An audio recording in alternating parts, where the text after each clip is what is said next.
तुम जानते हो कि आयरन मैन के पास जब आर्मर होता है तो वह कितना ताकतवर हो जाता है। जब उसे पता चला कि आम लोग उसकी वजह से आतंकवादियों के हाथों मारे जा रहे हैं तो उसने तुरंत ही अपने नए वर्षन का आर्मर पहन लिया।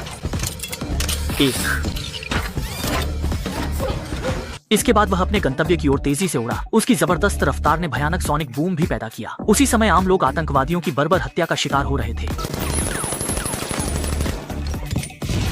जब वे पूरी तरह निराश हो चुके थे और उनके पास कोई रास्ता नहीं बचा था, तभी आयरन मैन आसमान से देवता की तरह उतर आया। बागियों ने ये देखकर तुरंत गोलियां चलानी शुरू कर दी, लेकिन उनकी इतनी C fire power iron man को नुकसान नहीं पहुंचा सकी। सबको उड़ाकर फेंक देता है, लेकिन बागियों ने आम लोगों को बंधक बना लिया, जिससे आयरन मैन को हाथ नीचे करने पड़े। लेकिन उसने अपनी आर्मर से पहले कुछ लोगों को लॉक कर लिया था। अगले पल छुपा सरगना मदद के लिए फोन करने की कोशिश करता है, लेकिन आयरन मैन उसे दीवार के पार से खींचकर निकाल लेता है और सामने आम लोगों के हवाले कर देता है। फिर वह मुड़कर चला जाता है। जैसे ही वह वापस जाने वाला होता है, अचानक सामने से आई एक मिसाइल उसे टकरा जाती है और वह जोर से जमीन पर गिर पड़ता है, लेकिन आयरन मैन को नुकसान नहीं होता। तो क्या तुम जानते हो कि आखिर यह आर्मर बना कैसे? टोनी स्टार्क एक प्रतिभाशाली आविष्कारक है जो अमेरिका के प्रसिद्ध हथियार व्यापारी हॉवर्ड स्टार्क का बेटा है। उसने 4 साल की उम्र में अपनी पहली सर्किट बोर्ड डिजाइन की, 6 साल की उम्र में V8 इंजन बनाया और 17 साल की उम्र में Massachusetts institute of technology MIT से शानदार अंकों के साथ स्नातक किया। पिता की मृत्यु के बाद टोनी ने कंपनी संभाली और हथियारों के कारोबार को नई ऊंचाई तक पहुंचा दिया। उसकी व्यापारिक पहुंच पूरी दुनिया में है। जैसे ही कोई नया हथियार तैयार होता, वह उसे खरीदारों को दिखाने के लिए बेताब हो जाता।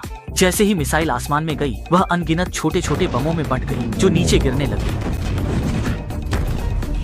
इतनी जबरदस्त ताकत देखकर टोनी को पूरा यकीन था कि यह सौदा जरूर सफल होगा। किसे पता था, जब वह एयरपोर्ट जा रहा था तभी आगे चल रही गाड़ी पर हमला हुआ और धमाके से चकनाचूर हो गई। सैनिक गाड़ी से उतरकर देखने लगे, लेकिन वहीं ढेर कर दिए गए। गाड़ी भी गोलियों से छलनी हो गई। घबराया टोनी तुरंत गाड़ी उतरकर भागा। वह एक बड़ी चट्टान के पीछे छिप गया और सेना से मदद मांगने वाला था कि एक गोला उसके पास गिरा। पता चला कि वह उसी की कंपनी का हथियार था। वह उछलकर दूर जा गिरा और खून उसकी बुलेट प्रूफ जैकेट रिसने लगा। जब वह दोबारा होश में आया तो देखा कि उसके पास एक आदमी खड़ा है और टोनी के सीने पर न जाने कब एक लोहे का टुकड़ा लग गया था, जिससे वह बहुत घबरा गया। डॉक्टर ने टोनी को बताया कि यह एक चुंबक है जो उसके शरीर में बचे छर्रों को दिल तक जाने से रोकने के लिए लगाया गया है। उनकी बात पूरी भी नहीं हुई थी कि हथियारों से लैस एक आतंकवादी गिरोह वहां घुस आया।